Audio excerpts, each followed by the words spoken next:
welcome. Now that you're here.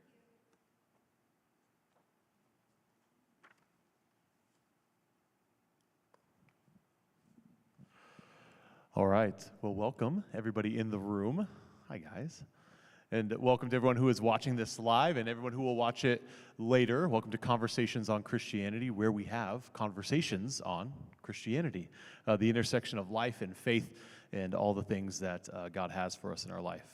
Today, we have Dr. Wes Sheeley here with us to talk about navigating difficult family dynamics. So, Wes, can you just introduce yourself, who you are, what you do, where you do it, your family, anything that feels appropriate?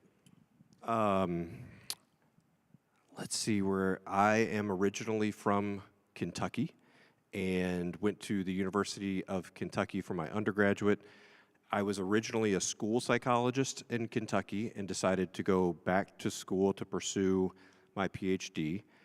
I loved working in the school system, but I wanted to do more. I think I always wanted to do more. And so I went back and got my PhD at the University of Cincinnati. And part of pursuing your PhD is figuring out what role you want to be, if that's academia or, again, going back to the schools or working clinically. And if you're going to work clinically, you have to have these very specific internships. And so one of those internships was here in Omaha, and that was at Boys Town, which I did my internship at Boys Town. I really thought I was going to go live someplace really cool and neat, like Texas or Virginia Beach, and I landed in Omaha.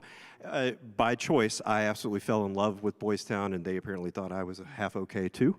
And it's a really weird system. You don't tell them you like them, and they can't tell you they like you. You have to rate them, and they rate you, and then they push a button and tell you where you're going to go. And so I came to Omaha. That was 2009. And I stayed at Boys Town for a postdoctoral fellowship.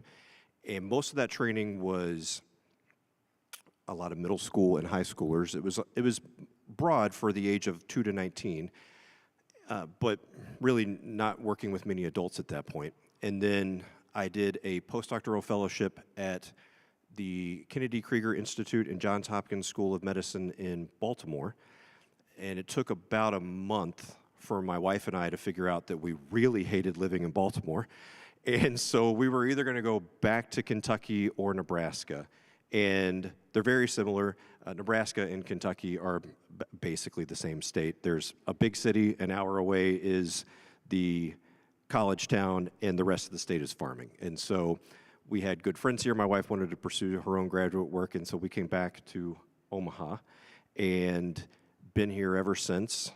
And let's see, I started broadening my practice about 6 years ago. I was kind of known as the middle school and high school guy, and I would every year in August have 6, 7 people that I worked with where they're going to graduate and go off to college, and I just kind of felt like, well, I know your case the best, so I'll just keep seeing you. And then it became middle school, high school, and young adults. And then I, at one point, had people approaching me and asking me, and this was probably about 5 years ago, people approaching me and asking me, my husband, where do I send him? Where, like, who do you know in town? And I did not have an answer. There was no one. There was just no one really working with men. And I always joke, you can't really make a career out of working clinically with men because they just don't go to therapy. And so, but I started deep diving on the research and educated myself because I developed a real passion for it. I had a couple men in my life that were struggling in their marriages or coming to major crossroads and a lot of conflict in families, and there was just no one to send those people to. So now I would say my practice is clinically I see probably about 60 to 70% adult men, and remain about 40% with teenagers. Every now and then, I have a few physicians that I feel very beholden and loyal to, and if they send me a young child or a 6-year-old, I'm like, that's fine, yep, I'll do that. But for the most part, it looks like that breakdown. And in 2022, myself and my 2 partners, Dr. Tara Hart and Dr. Greg Snyder, we opened our own clinic here in town. It's called Perspective Behavioral Health. And we really just thought it was going to be the three of us kind of doing our own gig, and that was the plan. But the moment we told people what we were doing, we've had nothing but people reach out to us and want to work with us, and we've been very blessed in that way. And our practice grew that in 2024, we reached 10 total providers, and by the end of 2025, we'll have 12 total providers. And so it's just been a major blessing. I tell people all the time, I feel like God has blessed our practice significantly because the quality of people that have wanted to seek us out and work with us is just astonishing. And the character and quality of my partners is just second to none. That's awesome. Thank you for introducing yourself. Appreciate it. So when you are seeing these mostly men, a lot of young people as well, the family relationships that we're going to talk about today, that the difficulty of navigating that. I mean, what's the percentage of the things that you are working on in their lives? What are we talking about in terms of what percentage of that has to do with the family? I would say most of the time people ask about diagnoses and what I'm working with, ADHD or depression or anxiety or bipolar disorder. That's kind of what people ask about. I'm really not a big diagnostician. I believe that's an important role, and it's an important role of how you communicate to the next provider. If I'm working with someone's physician, they need to know how I'm viewing the symptoms of this person. But more often than not, I care more about the symptoms and what we're dealing with than I care about the label that we're going to work with. And there's a certain amount of lock and key that has to be done, particularly on a physician side or a psychiatrist side. I mean, if you're going to get ADHD medication, you have to be diagnosed with ADHD. I mean, that's just the beginning and end of it. But most of the time, what I see is lots of trends where I'm kind of astonished at my clinical patience of waiting for certain things to kind of unearth themselves. So if I see an adult and they want an ADHD eval, I'm just waiting for them to tell me about trauma. Like, I'll tell me about everything, tell me about how you can't focus, tell me about your job, but eventually I'm just going to say, do you have any abuse or trauma in your history? And I'm waiting for it. Doesn't mean it's a foregone conclusion, but I'm definitely kind of waiting for it. If I am working with an adult male, I am waiting for them to tell me about their relationship with alcohol. I'm just waiting for that to come up. And we could sit there for 50 minutes of interviewing, and then someone go, well, and I'm kind of struggling with alcohol. It's like, okay. But when I'm working with adults, and this is kind of a conversation you and I have had, it came up with Kip, I'm waiting for adults, young adults, 20s, 30s, 40s, 50s, it really doesn't matter. I'm waiting for adults to start talking to me about estrangement and separation and loss of relationships. It's just, I would say at this point, pretty epidemic. I really do not work with an adult that tells me, well, everything's pretty wrapped up on the family side. I have had one clinical case that I can think of in the last probably 3 years where the family looked at me and said, we're doing great, but they were still there to see me for an estrangement issue. So normally it just takes so much of a toll on everyone, on their marriages, on their other relationships. But most of the time, if I'm sitting with an adult, I'm waiting for a major separation to kind of unearth itself. So when we talk about these family dynamics, and you kind of see, it sounds like quite a bit, this is something that is, at least in the matrix of issues that a person is wrestling with. Yeah. What makes the family, the difficult family dynamics so uniquely challenging to a person's well-being, especially psychologically? I think most people really underestimate the value of a support system in the first place. Most people that I see, I'd say I spend most of my time trying to depathologize things. I really would look at people and want them to know that most of the time, what I am working with is not mental illness. I'm just working with people where life has gotten so difficult or so convoluted, or they're at a major convergence where everyone would come unglued. We would all be struggling.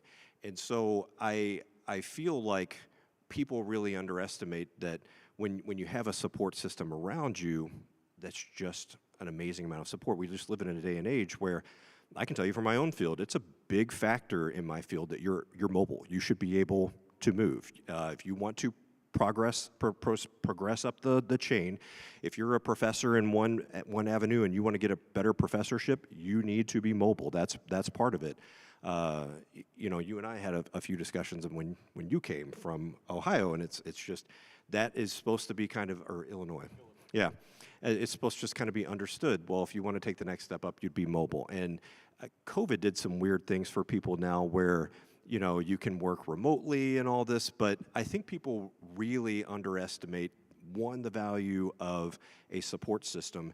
And then I think just at large, we're starting to miss the notion of interpersonal connection just in the first place. You and I get to spend a lot of time together. I don't know if you've ever noticed this, but I swear I'm not trying to be creepy, but the people that I know and love and talk to, I try to touch them a lot because we do not. I have noticed that, by the way. Like I'll tell you I'm glad to see you as opposed to glad to see you. And if I say goodbye to you, I want to hug you. And at the end of the day, we do not touch each other anymore. We don't do that. And COVID did that as well. Like we do. I'm spending a lot of time with new people trying to figure out if they're okay if we shake hands. And that is a major factor that we're missing. And so why some of these things are so important for people is when you have emotional, spiritual, physical needs, and there's only two people that can meet that for you, or only one person that can meet that for you, you start having a really lopsided relationship. And you see, particularly now, you'll see young couples where their significant other is supposed to supply all of that.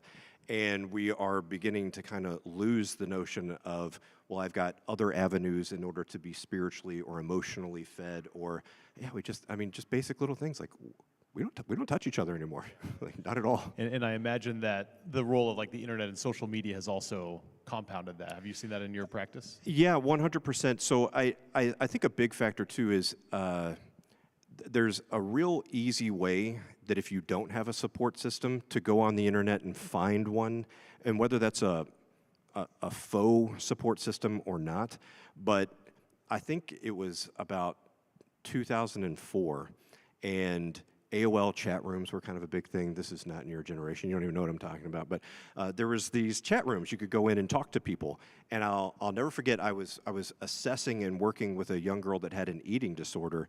And part of the big barrier that we were approaching was she had found this online forum where everyone was supporting their anorexia and coaching each other on how to best do your anorexia, not to get well, not to improve, but if you're going to eat, make sure you eat this way. If you're going to vomit, make sure you vomit this way.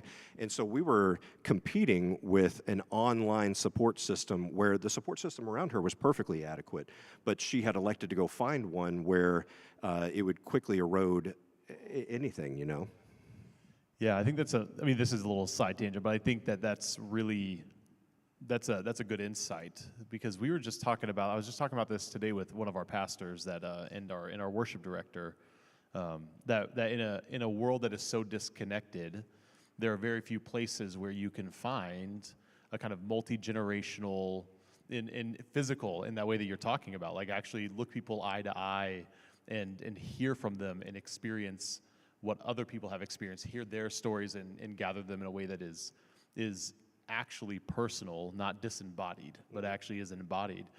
There's not a lot of places that you have that, and really, we're talking it's families and it's churches, and there may be still some places, different types of clubs or that kind of stuff that you can experience that, but we're pretty much completely devoid of that kind of interpersonal connection, the support system that you mentioned. I grew up where both of my grandfathers were Shriners. Do you know what that is? Yeah, it's like this really advanced form of the Masons, and they had a room full of people that they would congregate with all the time. And I think now, like, I don't know anyone who's our age that's a Mason or anything like that. And so, yeah, there are online avenues to connect with people, and that's not always necessarily a bad thing.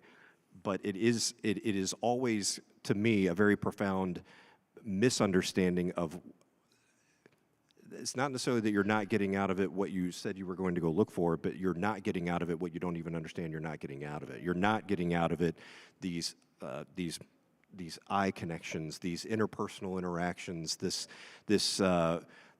something to a friend that is beyond their voice. There's something about their smell and their presence and their aura and being next to them that really feeds what you're looking for sometimes in an interaction that you cannot replicate that. I ask anyone who's had a family member deployed overseas, and they would tell you, well, yeah, great, a Zoom call is awesome, but that's just not like having you here. Yeah, absolutely. And so then these family issues then that sometimes you address with the folks that you're working with, that can feel really, it's really hard on a person, on their psychology, on their mental well-being when they don't have that. But also I think that we're both in careers that deal with family dynamics quite a bit, and I know that I've seen that it can be really difficult to mend those family dynamics that, if there's, even with a death of a loved one, maybe, a matriarch or patriarch in the family, and you think this might be an opportunity for the siblings or whoever to come together and experience some healing. Sometimes that doesn't happen. Sometimes it does, but sometimes it doesn't. So what makes the family dynamic also so difficult to mend? I think it's so multifactorial, but really a few things that I think stunt it is, one, this disconnect from an electronic standpoint. People will almost tell me from and they mean it to be endearing and like a coping strategy of, well, talking about it's really hard for me, so I'll text. And I would look at that and go, I don't think there's anything wrong with writing down what you think you need to say, but if you think you're having the same interaction with a text that you are in person, that's just not it. And then most of the time, I kind of think about those events too, and what happens when you are going to have a family gathering where it's a funeral or something of deep importance. And I think what gets in the way most of the time is this illusion of time, and that we can circle back to this at some point, or I'll wait as if we can. We don't have time. We don't. I don't mean to be morbid, but you could die in a car wreck tomorrow, and this time that you think you have, you just don't. And people kind of operate under this idea of, well, maybe one day, or I can always figure that out, and maybe blessed with time or something like that. But I would really encourage people, like, your life occurs now.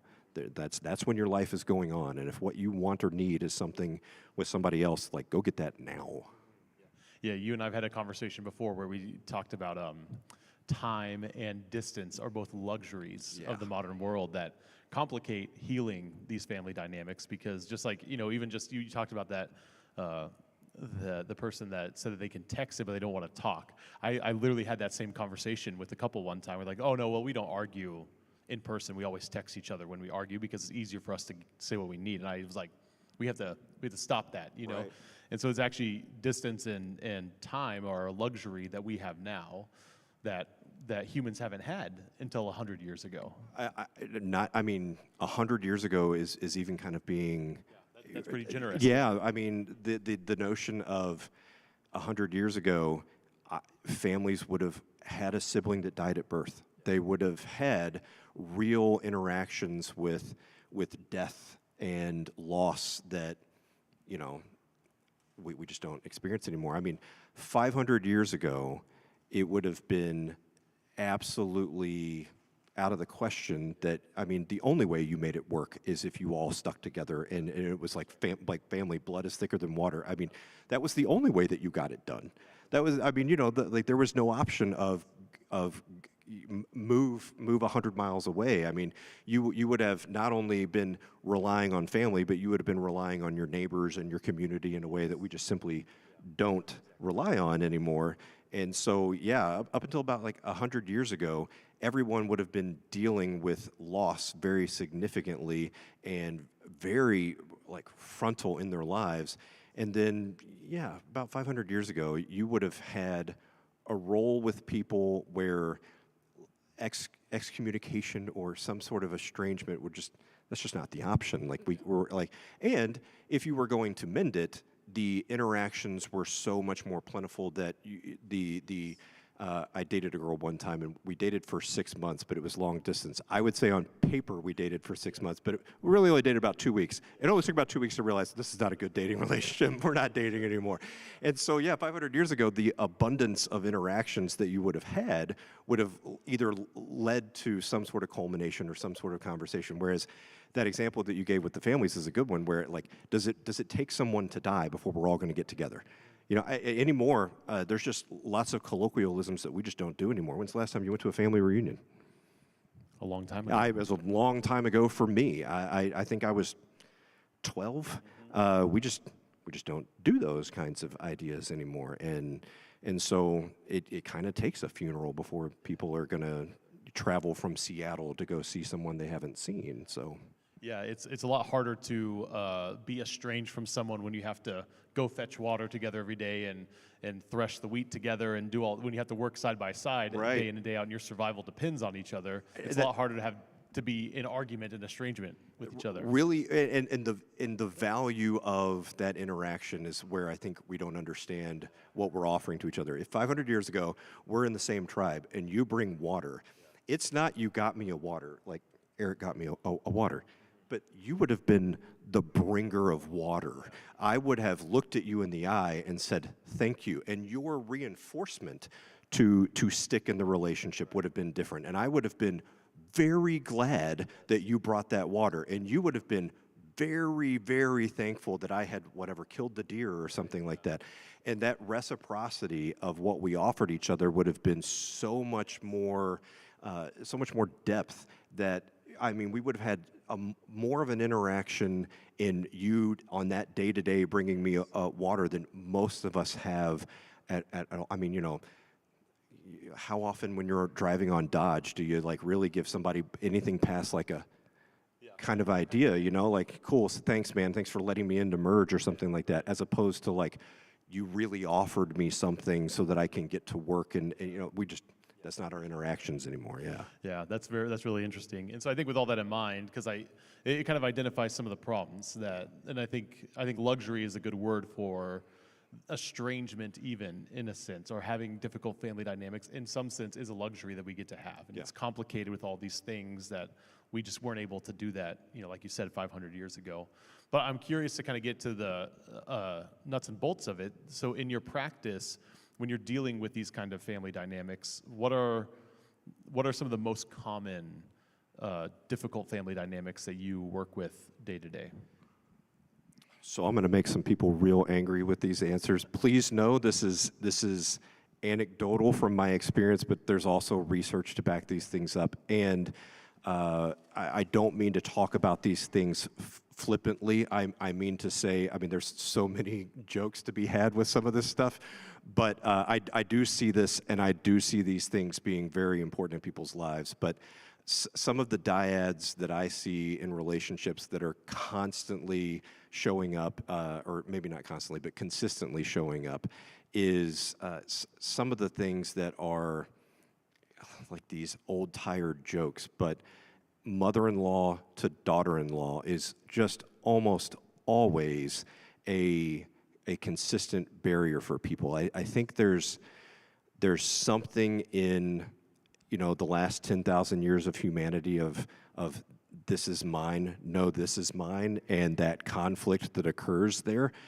And with mother-in-laws on the maternal side, when you introduce children, it seems to be kind of an idea of, well, mom's the gatekeeper to the children, so it's fine if maternal mother-in-law makes a mistake or does something that's unconventional, whereas the mother-in-law on the paternal side must always beware, because if you disrupt that daughter-in-law in a way that she does not like, she might just yank away those grandchildren.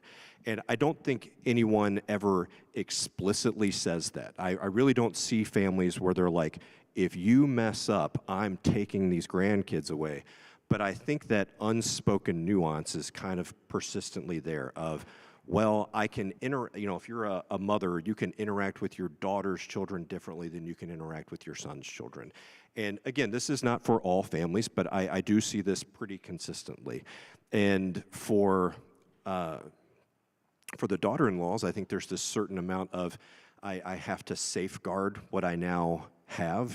These are my children, and I call the shots. And with all due fairness, yes, they are your children. Yes, you do call the shots.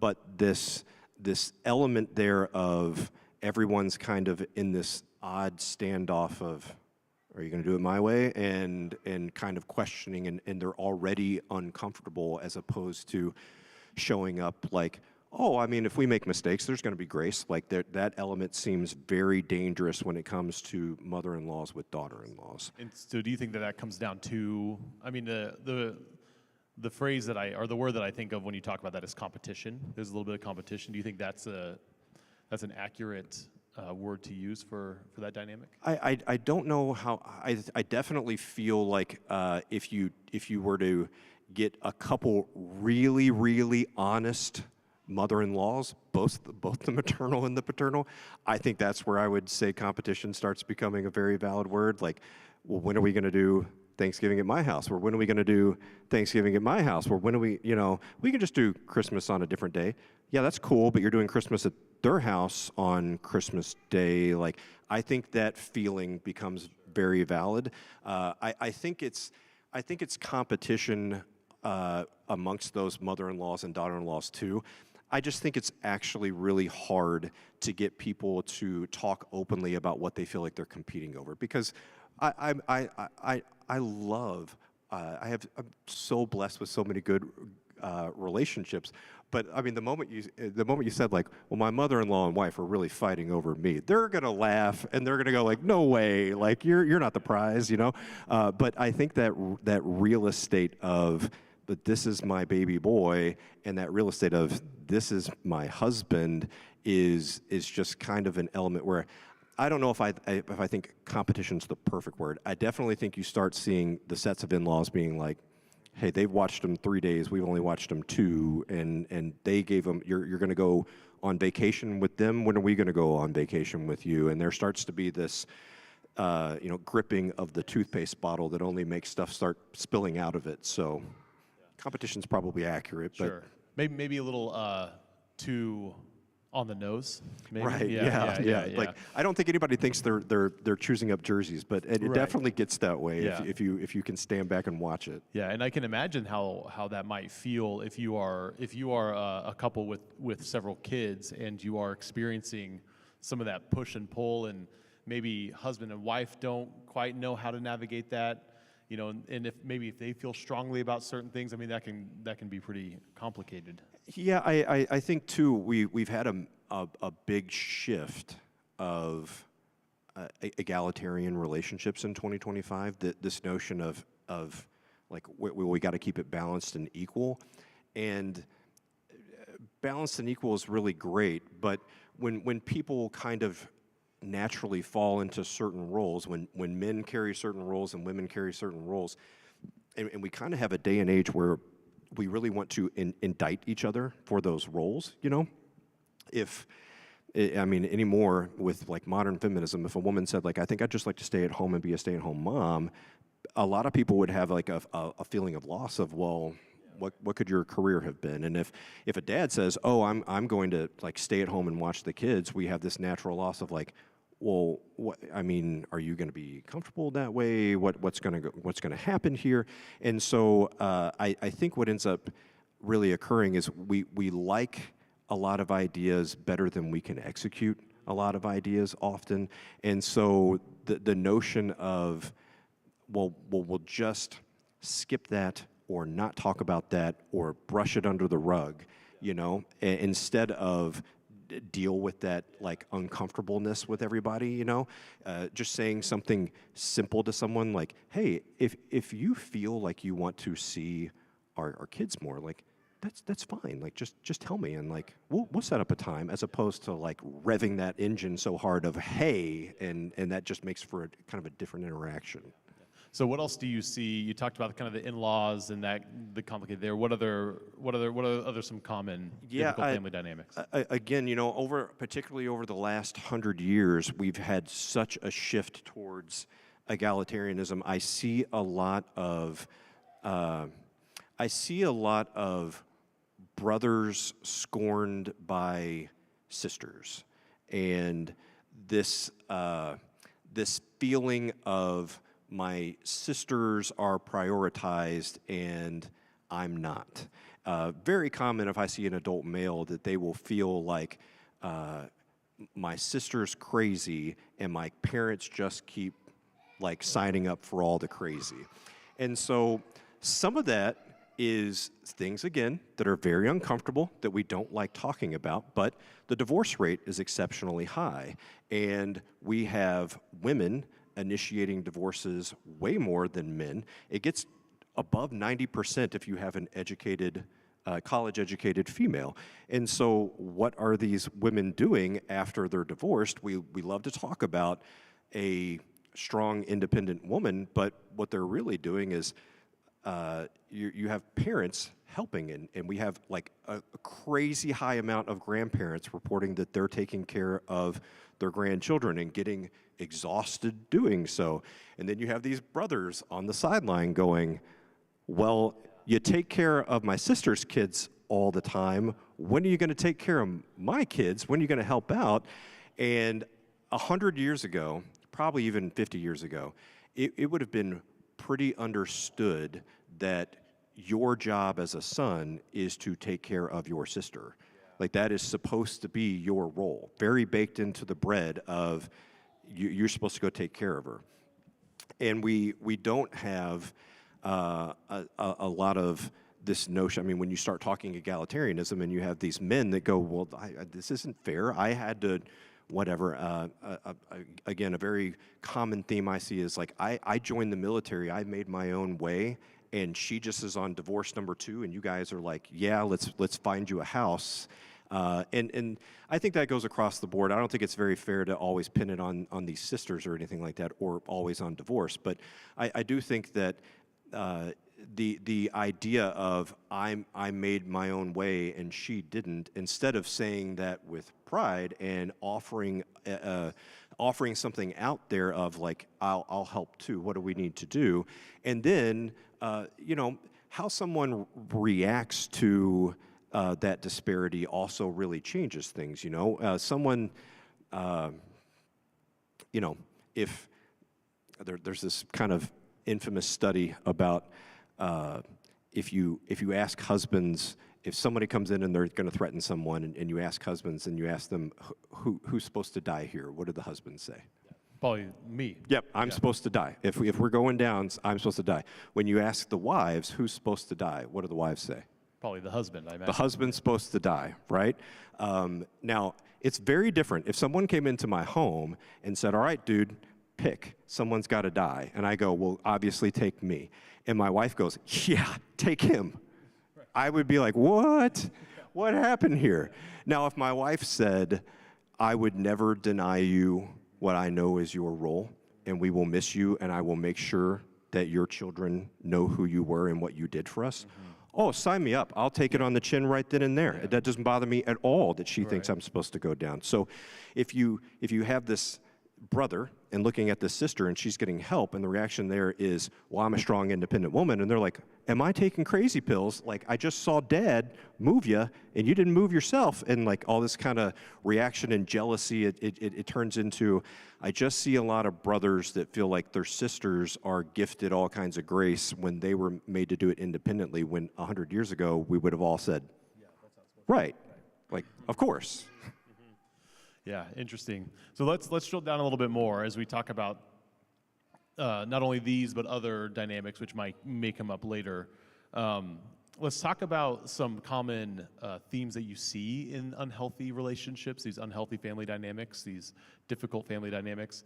What are some of the common just communication practices? What are some of the common problems that you notice across the board as you're looking for, if there are any that you've noticed? I would be remiss if I didn't add one more of those dyads that I see, which is the children cutting off parents. I mean, that estrangement is just occurring all the time anymore. And I would say the younger you go in terms of young adulthood, the more frequent that seems to be.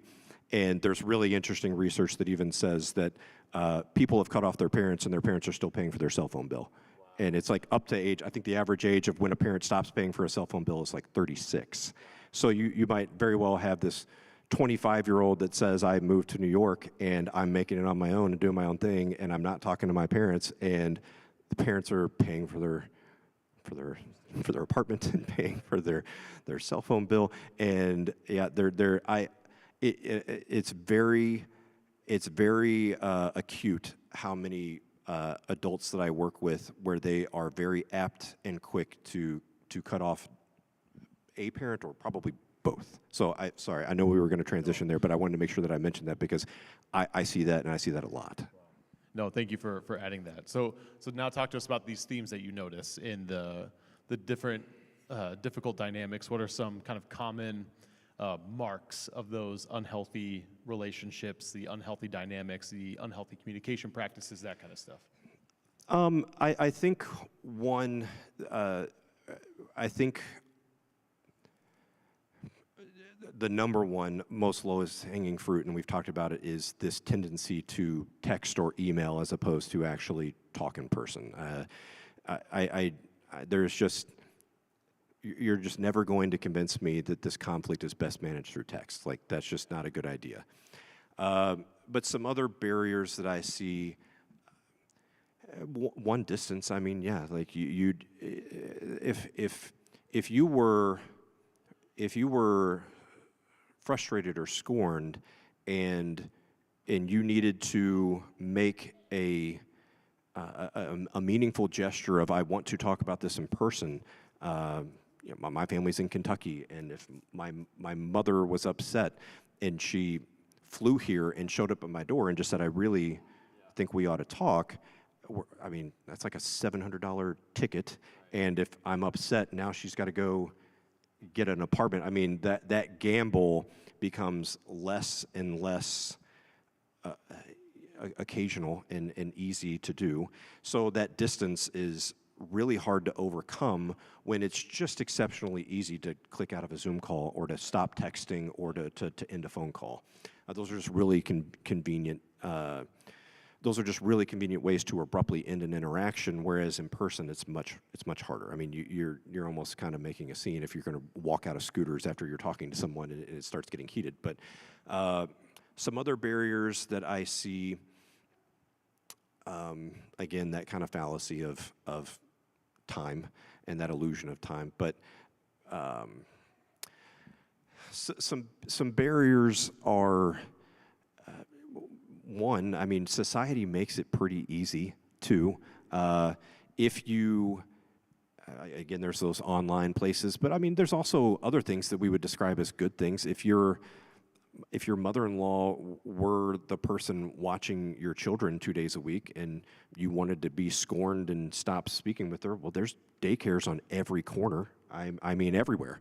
And the notion of, well, I mean, yeah, but they got to interact with their grandmother as opposed to the person at daycare. I mean, people just kind of flippantly like, well, yeah, but this way I get to have my way. I think there's a lot of you know, I want it done my way, and that's really that's the only option. And it really seems to be like we really don't have a whole lot of consequences at play on us anymore, you know? ADHD is a really good example. 500 years ago, you did not hear people talk about ADHD because the consequences were so salient that people could respond to them so much better. You know, in 2025, to tell a person with ADHD that, hey, if you don't turn in your taxes, this like metaphorical debt you have is just going to grow in number, and you know, it's in like the thousands anymore. Like, we don't deal with like single dollars anymore. That's like this weird metaphorical consequence. Whereas 500 years ago, if I said, hey, if you don't plant a third field, we're going to starve. That's a real salient consequence of, oh, yeah, okay, let's do that. And we really don't have access to that anymore. It's again, this societally, this good thing. There's no lions and tigers and bears on the way here tonight. We don't have to worry about it. We've broken out of the food chain. You don't have to worry about really getting hurt too much. Again, short of a major significant car crash, like you're just going to be fine. And so I think what people have figured out is the only real consequence that I have access to. Like, we're not supposed to shame people. We're not supposed to guilt people. There are no lions and tigers and bears, but I can just stop interacting with you. Like, that's my one consequence that I have. And, I mean, is very, very consistently messaged to parents of children that are LGBTQ that, well, would you rather have an alive trans kid or a dead kid? I mean, that's the communication. And it's like, those are my only options. That's the only thing I get to use. Okay, and so we end up often kind of having this dichotomy in place of like, well, I guess I can take away my relationship because otherwise there's just really no other consequences that are involved. Is there a difference between avoidance as a strategy of I don't want to have to deal with this versus I'm going to weaponize this kind of avoidance or emotional cutoff? Like, is there, talk to me about that difference of I just don't want to have to deal with texting whoever, or I don't have to deal with responding to this person in my family doing X, Y, and Z, that kind of just like I'm just going to avoid it completely. I'm going to use time and distance to just not have to deal with it versus I'm going to weaponize this distance that we have. Yeah, I mean, it's so easy within families to weaponize it. And I guess it's also easy to do it the other way. I mean, that passive way. I mean, the world wants us to be busy and lacking focus, and that's what it wants. Every time you open your phone and you begin to scroll Instagram or something like that, I mean, it wants you to be unfocused. It is exceptionally easy to avoid the circumstances anymore, you know? Whereas, again, with a sense of community, you would, you know, if you were a farmer 500 years ago, you were going to see the other farmers. Like, they were going to help you and you were going to help them. And that weaponized, I think of as, it's really easy to just kind of fall into apathy and move along because most of us are pretty busy. I mean, I don't know how busy you would call yourself, but on a scale of 1 to 10, it's pretty busy. I feel exceptionally busy. And if somebody said, well, you couldn't have just, you know, texted me today, it's like, well, I mean, I could have, but truly, was I pulled in 1,000 different directions? Yes, I was. Now, weaponizing it becomes a pretty nuanced method of attack, though, because you're already signaling to someone that they're valuable enough to weaponize your attention. And so it is almost, I would say, harsher to fall into the apathy, because if I'm working with someone and they're depressed, I'll take anger over apathy any day. Oh, anger is typically indicative of hope. Anger means I want this to improve. This should be better. Whereas apathy is, I don't, you know, if you were to discover that your wife was cheating on you, or like, whatever, right, it's over. I'd be like, that's way worse than being scorned and hurt. And so I think there's a certain amount of be careful how you play your hand, and if you weaponize your attention, you might start broadcasting something, whereas I actually think the apathy is still a form of weaponizing and probably almost worse. Really? Okay. Oh, yeah. Yeah. So I do want to circle back real quick to something that you mentioned. You talked a little bit about trying to control the person. And I don't think you use the word manipulate, but I think that's a word that a lot of people feel like happens in family dynamics. Can you kind of drill in a little bit on how you see trying to control others and maybe even trying to manipulate others in those difficult family dynamics? Yeah, I think there's stuff that, particularly about relationships, when you say it, everybody knows it's the truth, but it's a very inconvenient truth. All relationships have power dynamics. They all do. And one of the ways that you express a power dynamic is to say no or to walk away. And that's why in a dating relationship, if you can tell someone no or walk away, you're expressing a power dynamic and that you're the one in power. And for a very long time, the hard thing about these relationships is they kind of shift in power dynamic all the time. When you were 8 years old, the power dynamic was upside down. It was just your parents to you, and that was the end of it. But when you're 22 and you start sniffing some of that change in the power dynamic, and you can start, kind of flipping it on its head, I think that's where that message of like, well, do you want a live teen or a dead teen, without some of these like new age choices that come up. I think that is the biggest expression of power to those parents of, I know that I can wreck your world, and that is a major amount of power. You have to forgive me. What was the beginning of this question? Just asking about how you see control and manipulation. Yeah, I think people are, like, even the word manipulate, we say that and we don't like that word. It's got this negative connotation. And people really underestimate that you can manage people's perceptions and manipulate with good intention without being, diabolical about it, that I can tell you something is important to me and try to manage your perceptions without, we're 4 years old and we figure out we can lie to someone, and that I know that you don't know the truth, and that is kind of the beginning of it. And so people kind of think like, well, if I'm gonna change things, I guess I've got to kind of lie here, or I've got to force you into some sort of manipulation. And I think that definitely occurs, and that is where people go. And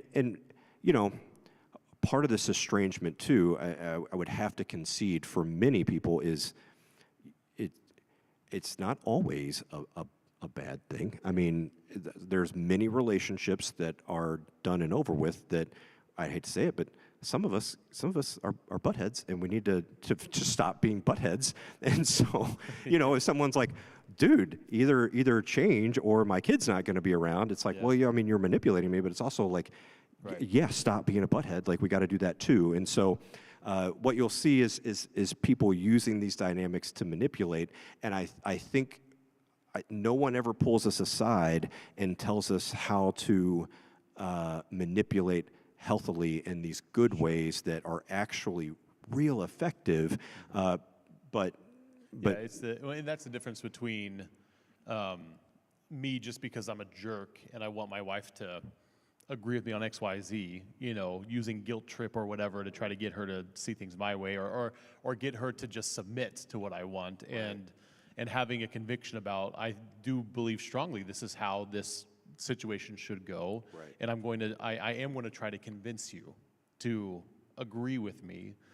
There's a little bit of a difference between I'm going to maliciously use your emotions to get you to submit to me versus I'm going to try to convince you, and use some of these tools of like, hey, I'm going to tell you how important this is to me, and I'm going to explicitly tell you how important it is to me to help you understand what this means to me and help get you on my page.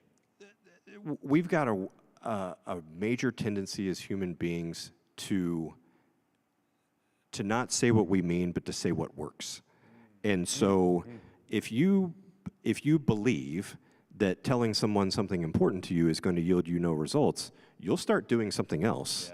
And if that looks diabolical, it's like, well, okay, because the other thing wasn't going to work. And we do that a lot.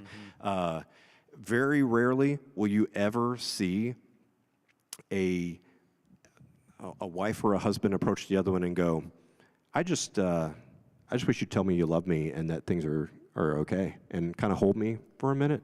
Like, do that. We don't do that. What we do is we say, I love you, and wait for the response back, because we know that's going to work. If you went up to your wife and you said, I love you, and she goes, thanks, you're like, whoa, wait, hey, no, give me back what I need here. And so there's a big factor of, not only do we need to communicate these things, but we need to make sure that we are also people where if it's communicated to you in a certain way that it's actually going to work. If what I want is for my wife to speak to me kindly and patiently, and she comes to me and goes, it would really matter to me if you help me with the dishes, then dude, get your butt off the couch and go help with the dishes. Because the next phase of that is, hey, butthead, get off the couch and help me do the dishes. Right. And then if I get up, all she's learned is, well, I guess I'll just be mean, and that'll work. If you're telling someone, hey, I really think this matters to me, and they're not listening, you're going to try to figure out what works. Yeah, interesting. So let's shift now to some better tools to navigate. And obviously, this is going to be, your work in your clinic is very specific, is very, very person specified, obviously. But I imagine that there are lots of tools, some that we've already talked about, of what does work, kind of general rules of how to improve family dynamics or improve some of these communications. So I guess I want to start there, some communication tools. In your opinion, as you've worked with lots of people in their own family issues, these kinds of things, what are some of the most important communication tools that people can have? And we can spend some time working through those. Yeah, these run a risk of sometimes seeing so distant that you can't access them, because like a lot of skills, these need to be practiced. If you were to walk home tonight and try this out, your results may not be that great, because just like if you were picking up soccer for the first time, we would expect for you to practice some soccer before you really got a hold of it. But on the other side, some of them can come across like tips and tricks, and I would hope that people kind of understand that these really are not tricks. If you mean them earnestly and really do put the time and diligence into practicing them, I would tell you these are very important keys to managing people's perceptions and connecting interpersonally. But what I typically end up coaching people on is that there's so many. Where to begin? One, again, running the risk of saying what works instead of saying what you mean. The very, very first recommendation I would give to someone is saying what you think and saying it eloquently is never really a problem. People can respond to it, If you're worried that I'm really worried that I'm going to ask you something, and no matter how much I try, it's not going to work with you. Say that. Start there. That's a great place to start. Start with a little bit of vulnerability of like, I'm here and I'm worried that I'm so tempted to lie to you, and I don't want to do that. That's not really what I want to do. And actually putting out there, if I'm in session with someone, let's say I'm doing like a marital case and it's really uncomfortable, I'll say, this is pretty uncomfortable, right? And they're kind of like, yeah. And I go, is it like this in the house? And they'll go, yeah. And it goes, oh, well, okay. Like if I'm uncomfortable and you guys are uncomfortable, like, what do we need to do here? And just beginning the conversation of, this is uncomfortable. Or if I'm worried that something is going to come across poorly, I'll say, I'm really worried this is going to come across poorly, but I need you to know I mean it sincerely. This seems like a joke, but I don't mean it as a joke. And actually saying what your intention is before you ever get to it is like a primer and like a pre-coaching of where you're going to take it. People, if you're gonna sit down in something that you already know is a conflict, and kind of not necessarily cutting to the chase, but kind of giving people the end before you give them the beginning of what I really care about is that we get connected again. Before you go into everyone's airing of grievances or what the actual conflict is, but actually letting it be known that at some point I might be heated. At some point I might be yelling, but I'm telling you what I really want here is that we're connected again. Just beginning with that is, we just really do not do that. We live in a world where you do not think out loud. And if you think out loud, you're going to get in trouble for it. You do not get to say it and then take it back, especially with the permanence of the internet, Yeah, so that is a word that we've talked about before, is that vulnerability of actually just being willing to say what you actually mean. And I love how you phrase that, saying what you mean, not what will work. And so, in some sense, it kind of is in putting intention, not of course direct conflict, but we're putting intention. Hey, do what's right. Be honest, even though it may not work. Like do what's right, not what will work. Because if you only chase down what will work, that may lead you down to all sorts of unhealthiness, lying, cheating, whatever it might be, to try to, in a negative way, manipulate or control. But doing what's right, being honest, saying what you mean, and having some of that vulnerability. That's a big piece. I think people really gauge these conflicts by the outcome, as opposed to who they're trying to be at the time. And I think that's one of the most important messages of the Christ model is it looked like epic failure on paper, you know? Why are you guys worshiping somebody that was crucified like a thief? Like that's who you're worshiping, you know? How many times we talk about, you know, it's women that found the empty tomb, or you know, there's so much there of this didn't necessarily have to look like it worked, and we get locked into the outcome, where really what's attractive to people and what makes a lot of interpersonal connection is being much more committed to who you are and what you are, as opposed to whatever the outcome is going to be. And that is a really difficult notion, especially when it comes to family conflict. If what you're wanting is fences to be mended, you know? But not caring about the outcome is one of, you know, earlier we were talking about those barriers. Caring about the outcome is a barrier, you know? Like being accepting of either outcome is actually really attractive to people. And the way I think about that is, if we saw a 17-year-old kid go up and ask a girl for her phone number, and they were walking up like, this better go well. It's oh, dude, you're not going to get that phone number, man. You're just not, But if they can be like, I mean, like, I'm going to get her phone number because she seems really cool, but like, I mean, if it doesn't work out, like, I'll find somebody. That is amazingly attractive, right? It is really attractive when a dad has a 15-year-old that says, I hate you, and they can go, yeah, I mean, I understand. And, you know, one day you'll be 25 and you'll come around and you won't hate me anymore. But, okay, cool, you can hate me now. That's exceptionally attractive. Like, very, very attractive to the idea of, like, I don't really need this outcome. It's just what I want. I want it for you and I want it for me. And very, very consistently, I would tell you, a lot of mental health, particularly things related to anxiety, are so outcome-based that you can't break your way out of it. And again, most of the people I see are not mentally ill. If you come in and you have an anxiety where you tell me, you know, I'm really worried if I don't show up to work on time that the floor will open up and demons come out, I would say, okay, that's like not a very logistical outcome. Your anxiety is very real, but I think most of us would look at that and go, that's just not a plausible outcome. Most people have anxieties that are exceptionally plausible. I'm really worried if I show up to work late, they're going to fire me. Yeah, dude, you're accurate. You should totally be worried about that. And the notion of, well, it's more about who I am than the outcome. And if I get fired, I need to like gather myself and change something. That starts becoming very attractive to people. And so this notion of those outcomes better be what I'm looking for is really difficult for people to get through. And getting people to look at something other than the outcome is really hard. My favorite, I'll do it with you right now, my favorite exercise for that is, okay, man, 5 gigantic biker gang guys come into your house and they say, we're here for your wife. What are you going to do? I am probably going to fight them. Okay. Are you going to win?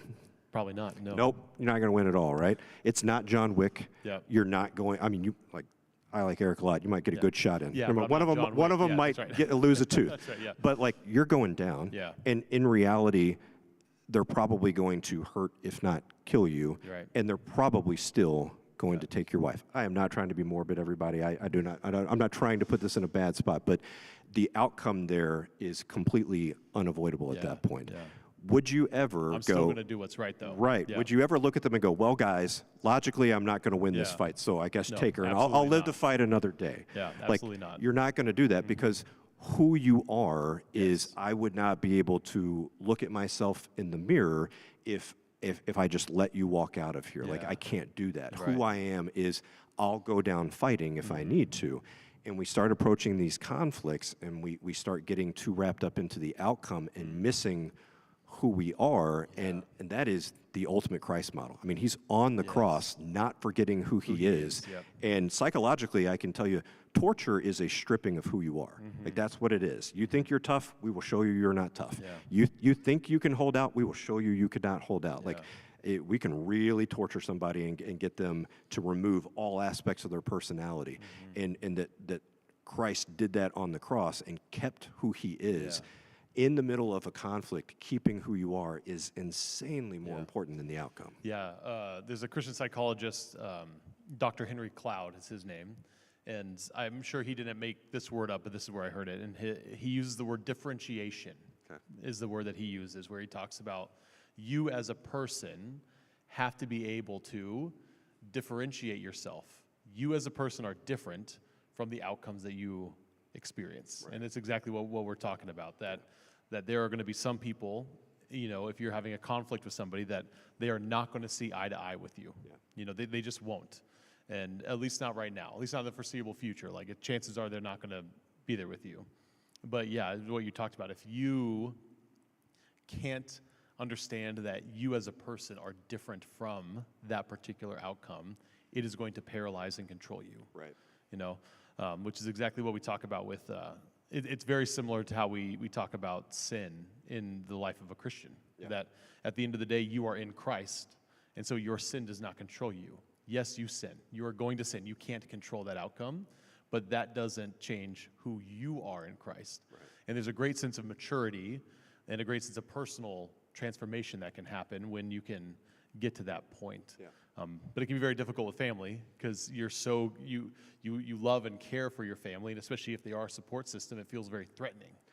I mean, you know, the old saying is, you know, you always hurt the ones you love. I would say you almost only hurt the ones you love. I mean, who else are you going to have conflict with? It's not the random person in Target. Like that. I mean, you might have a conflict with that person, but you don't care about it. You're not hurt from it. You just move on. Yeah, I mean, it's the stakes are high in families because we love each other. I mean, that's what it is. So, that's right. Yeah. All right. So we talked about being able to understand that to do what is right, not what works, to not be connected too much emotionally, you know, or psychologically to the outcomes of something. I want to. This works nicely into something else that we've talked about before, which is the role of responsibility in conflict. So maybe we can use an analogy of like a husband and wife in conflict or something like that. Talk to us about that role of taking responsibility versus giving blame, and how that is another good tool that we have.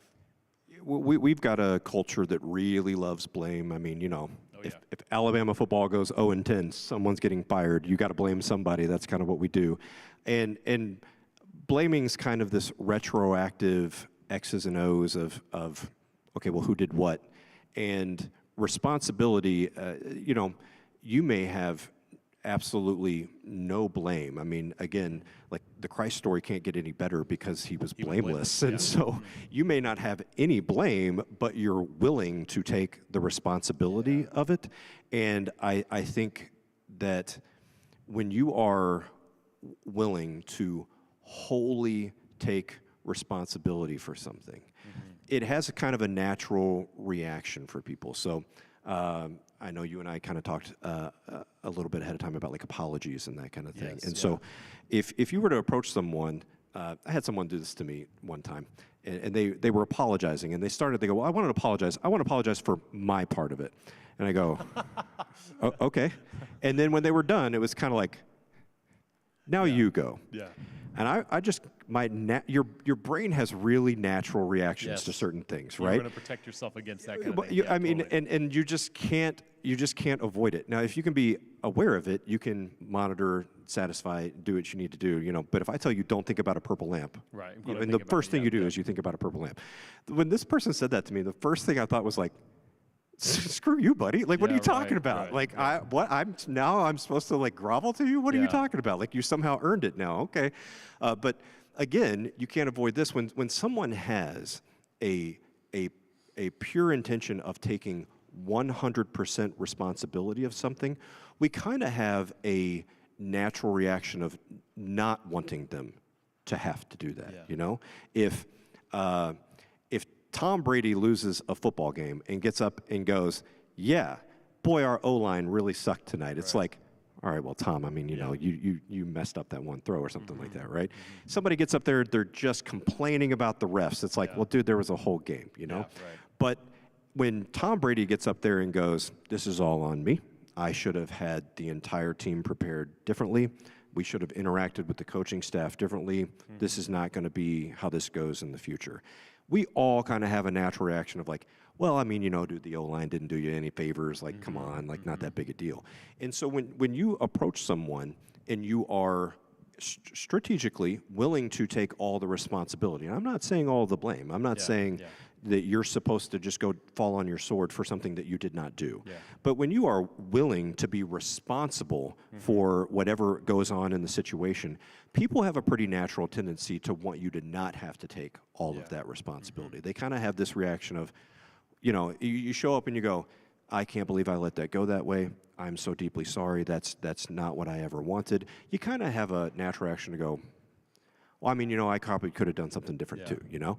And we really underestimate, one, the power of it, and two, the execution of it. You know, I said some of these things take a lot of practice. I have known individuals in my life that truly could not utter the words, I'm sorry.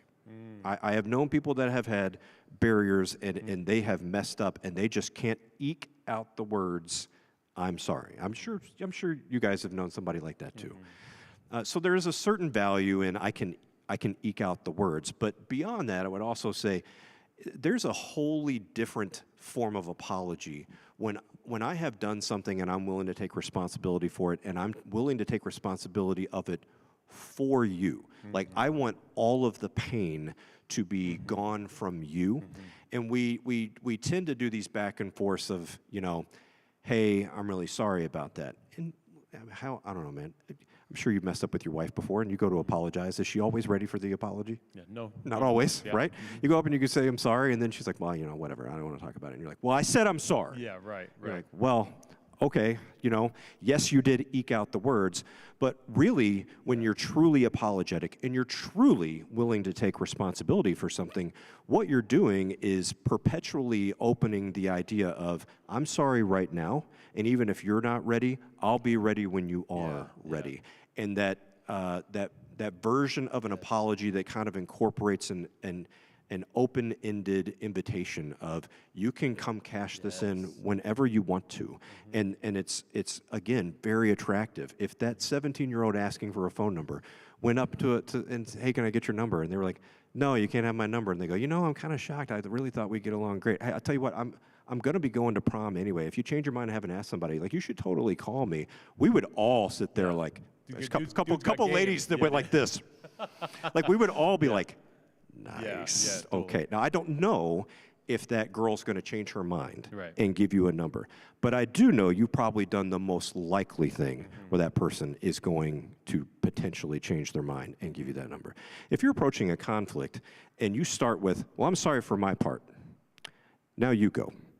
I would say, I don't know if you've done the best option that you've got. But when you show up and you're like, I'm willing to take 100% of the responsibility, and if you aren't ready for it now, I'll be ready for it whenever you are, and you can come cash this in at any moment, and I'm still ready to take the pain away from you. I don't know if they're ever going to round the curve. I really don't. I don't know if these people are ever going to see the value of what you're offering them. But I can tell you've done the thing that's most likely. Yeah, and it's the formula, that's not a great word for it. The way that I've practiced that and phrased that in the past, my wife and I have both done this, is I don't expect you to not be mad, but I'm sorry, will you forgive me? You know what I mean? Like even just opening up that knowledge of, like, you're still going to be mad, and that's okay.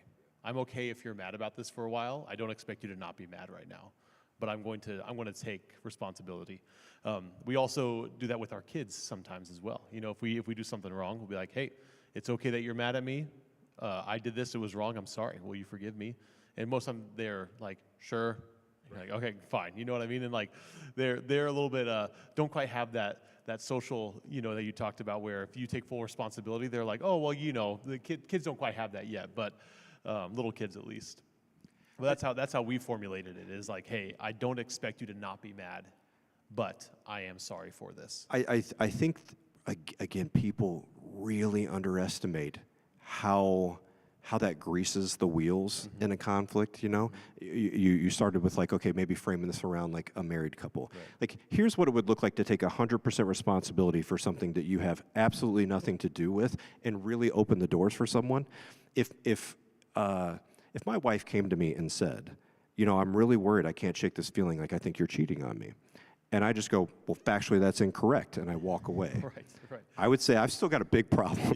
Yeah. I've still got a major problem over there. I will not cheat on my wife, but taking responsibility for that is a major expression that I care about her and love her. And if I go, well, what do we need to do to get you in a different spot? Because I don't want you walking around feeling that way ever. I am saying like, oh, I'll take all this pain and I have no problem with it. I have done nothing, but let's do whatever we need to do to get you there. And that is the beauty that Christ offers us. Is like, yeah, I've done nothing, but I've got an open invitation that you can cash in on at any moment if you want to. And it's just so beautiful. People love it. And I will say again, I run into clinical issues all the time where what happens when your wife has said that for the 50th time and it's like, well, okay, we've got a different issue now, like we got some paranoia or something like that. But the notion of I'll take responsibility for something, how you feel and what you're concerned about that I have absolutely no blame on, it really opens people up to feel like, okay, well, now I feel safer, and so let's talk about it. Yeah, no, that's really good. So we talked about taking responsibility. Another thing that I want to touch on that we've talked about before is the communicating truth about yourself versus truth about other people. Because I think that's another really, and it kind of dovetails with this nicely that sometimes when we're in conflict, we're very quick to identify where the other person is at fault, and kind of like that situation that you had where somebody says, I'm sorry for my part, and they have very clearly in their mind what you should apologize for, you know, and that, and so we're really good at that. We're really apt at identifying where other people have done wrong. So talk to us a little bit about that. So again, this is going to seem like a trick. I hate how particularly therapy gets displayed in like the media and the mainstream every now and then. You know, if you watch a movie and there's therapy, I can tell you like, oh dear God, please know that that's just not how therapy goes most of the time. There's a really good show out right now about psychologists, and this guy commits every ethical error possible in like the first episode alone, and I just constantly am like, oh, please don't people think that that's how it goes. But this seems like a trick, and I would really encourage people to know that this is not a trick. This is a very earnest way to manage someone else's perceptions to really deal well with conflict. But the method of communication with this is being very interpersonal. And the beginning of this is it actually requires quite a bit of vulnerability for yourself. Like, you really need to kind of know what you think and how you feel about the situation before you can do this. But people do not respond well to the truth about themselves. They'll respond much better to the truth about you. And what I mean is, no one has ever gotten the feedback of like, dude, you're kind of being a jerk, and them going, you know, I'm going to think about that, and I'm going to step away, and I'm going to come back. I'm going to check my attitude, and I'm going to do something different. But when you can say the truth about you, which is, you know, I just don't really plan on sitting here being spoken to this way, is much easier to digest. And it's the same thing. I just told you you're being a jerk, but I'm really telling you about my own boundaries, and I'm telling you about how I feel, and I'm telling you in a way where you can start digesting it and being focused on it. You know, if my wife said, again, some of these sound like old antiquated jokes, but if your wife comes up to you and says, "Does this make me look fat?" What do you say? You said no. Right? You look beautiful. You better say, better. I mean, you better get it quick. But in reality, we're Christians. We're supposed to speak the truth. What do you do if she actually doesn't? Man, what do you do if she doesn't look so hot? Yeah, I would say, you know, what I really like is the other dress that you had on. All right. Now, I would say, that's great. We can do one better. She's going to start going, so you don't like the dress, right? I mean, it's a trap, and you can't get out of it, right? And I would just tell you that your wife can handle the truth about you way better than she's going to handle the truth about her. And that is, I would say, something more about me, which is, you know, I really hate that question because I think you look beautiful all the time. Do you like the way you look? And that is so much more about like, please don't approach me with that question. It's unfair, and I don't want to answer it that way.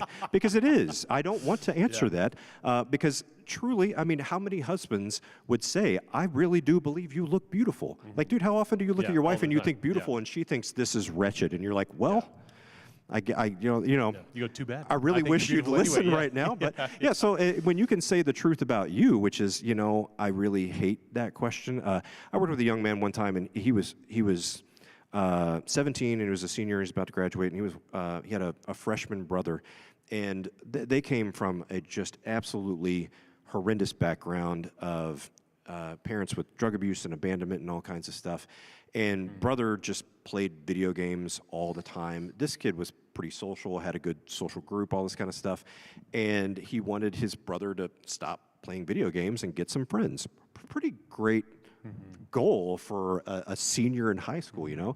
I just told him, dude, if you walk in that room and you say, dude, put down the video games, you have no friends, he's going to just flip you off and tell you to go take a walk. Like, that's going to be the end of it.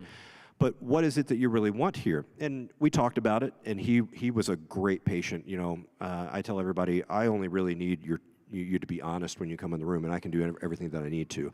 He was really honest. It took us a good 45 minutes to get there, but we kind of figured out, like, at the end of the day, this is the only guy that knows what I've gone through.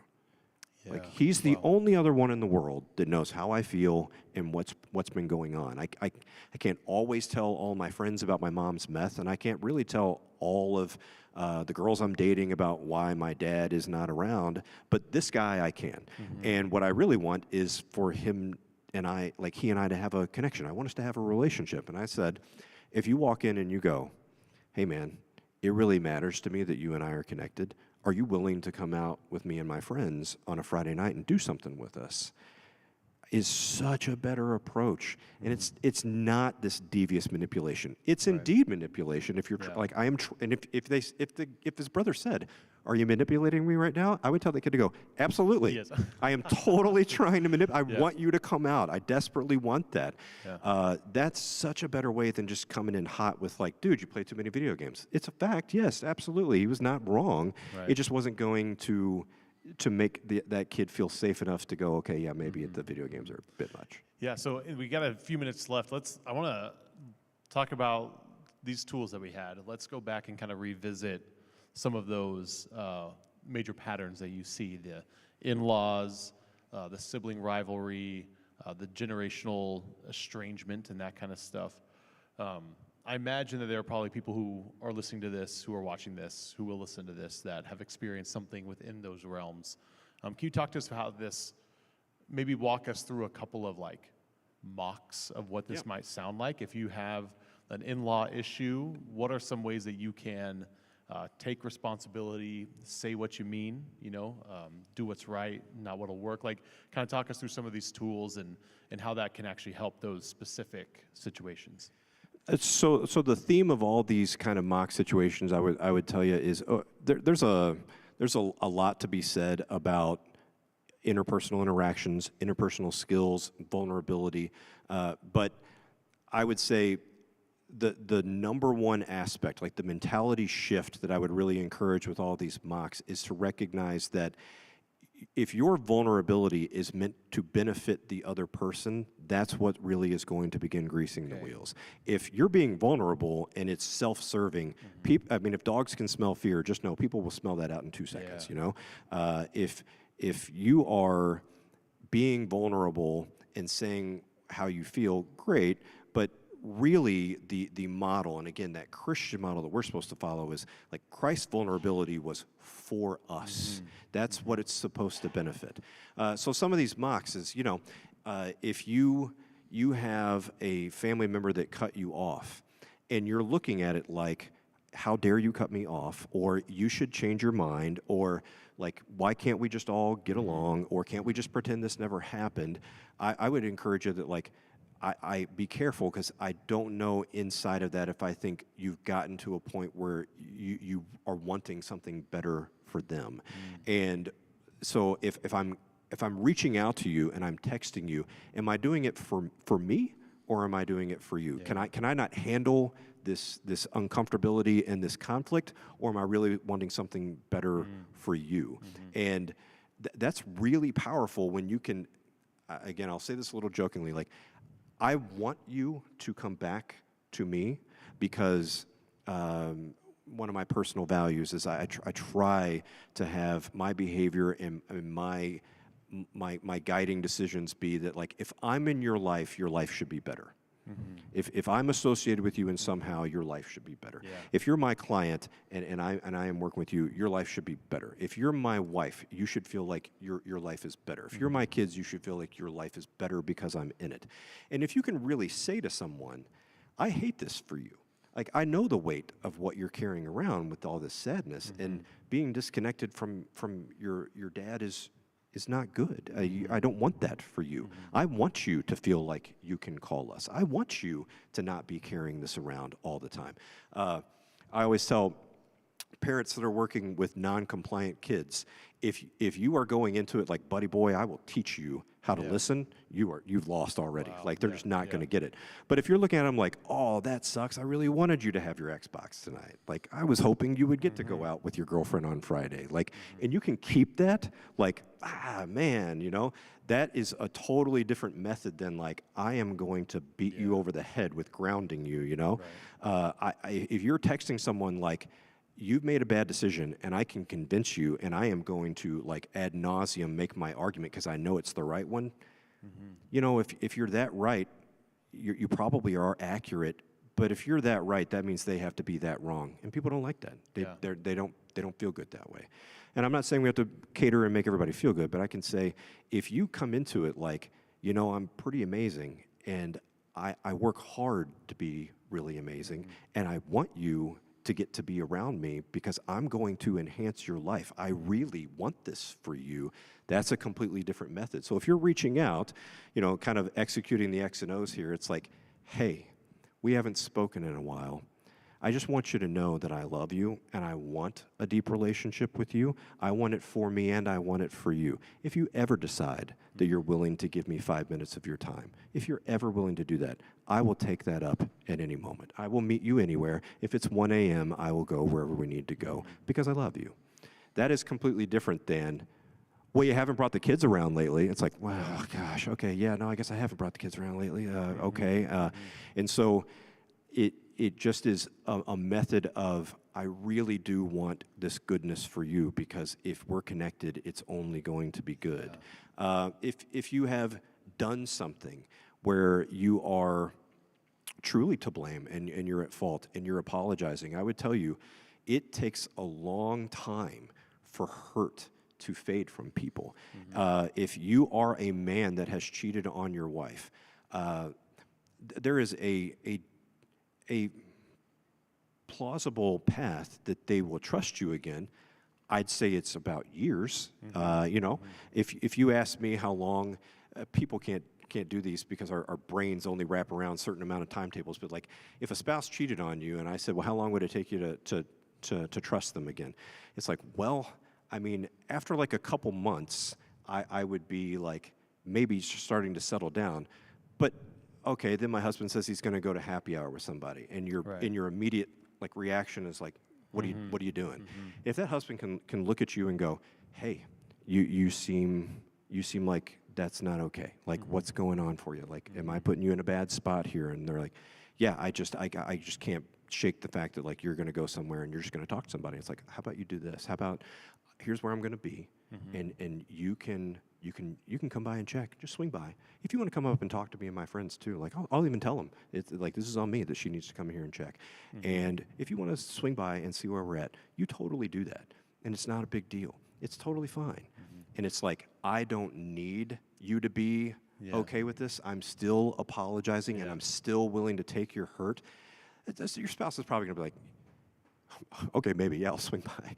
Then let's say it's like 2 years from now, and things are going fine, and you've got to go to a work conference in Atlanta, and you're like, I'm going to Atlanta. Are you cool? And you're like, yeah, I'm cool. And then you're gone for a day, and they go, I'm not cool. No, I'm not good.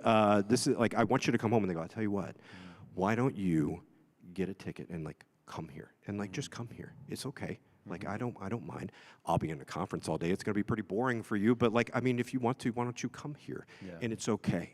And they're still apologizing. I'm still taking the pain from you. And they get there, and they're like, are you good? And they're like, I should not have spent the money to get a plane ticket. I'm fine. And you're like, well, it's fine. Why don't we, like, let's go to dinner. Like, it's no big deal. Like, I can still be responsible for this. 10 years from now, they'll completely trust you again. Yeah. They'll completely trust you again because you have proactively built that trust. You have proactively tried to take pain away. That's what an apology is. You're proactively trying to take the pain from someone. Then all of a sudden, like, managing that perception and dealing with it is different than them going like, geez, how many times we're going to have to focus on this? Like, I said I'm sorry years ago. Like, okay, they're right back in that pain, and you're not taking any of it. Yeah, no, that's really good. I think it's a good way to end it is that, just this idea of which kind of sounded to me one of the most important parts that you talked about was having the personal wherewithal, the personal transformation of saying, I'm going to take this responsibility. And I was thinking about what you said about trying to be the kind of person like, I think that I'm bringing value to the people around me. I think that requires some soul searching and asking the question, am I the person who brings value around, right? So if you're a husband or a wife or a parent or a child, it's a very scary proposition. Right, that's right. Maybe that's part of the work that has to happen is, okay, if I'm struggling with this estrangement, if I'm struggling with being cut off from my kids or grandkids, if I'm struggling with my wife and I's relationship, am I the kind of person that is adding value to them? And am I the kind of person who's ready to take that responsibility? To me, that sounds like probably the most important part of this whole process is saying, hey, I'm going to be responsible for what I do, and I'm going to be responsible for the hurt that it causes others, and I'm going to be vulnerable and willing to recognize it, and willing to recognize it to them. Yeah. Like, hey, I recognize the hurt I caused, or I recognize what I did, or I recognize that this is uncomfortable, even if it's not a direct kind of hurt. Right. Hey, this is uncomfortable. That sounds like a huge first step, and probably, what you said was the most important first step. Yeah. Good. Well, thank you, Wes. Do you have any last minute things that you want to share? Maybe what's one thing that you want people to go away with today? Hey, at the end of the day, usually the answer is, start focusing on somebody else and doing for them what you think you can do for them. And we're all hurt. The one thing I can tell you in my clinical practice is that we're all hurting. We're all suffering. And if you can lighten the load for someone else, and you can look at them and focus on them and take responsibility or offer them vulnerability that's for them, that to me is the most Christ-like thing you can do. And I can just tell you guys that's the most therapeutic thing that you can do. Yeah, that's great. Well, thank you, Wes. So where can people find you? Give us the name of your practice again. Are you and your partners taking more clients, anything like that? What are some? So our practice is Perspective Behavioral Health. Our website is perspectiveomaha.com. And yes, we are taking clients. Everybody, the best thing I can say about my practice is everybody there is just absolutely great at what they do. And we kind of pride ourselves that, like, you don't make it in the door unless you're great at what you do at our practice. And so if you are not necessarily interested in seeing me, but you feel like you need a female provider or a different type of provider for a different issue, we've got amazingly skilled people, and they can all do something that is truly amazing work for people's lives. Yeah, awesome. Hey, thank you, Dr. West. Appreciate it. Thank you, everyone, for listening, and thank you for being here today. Appreciate it. Yeah. And we will see you next time.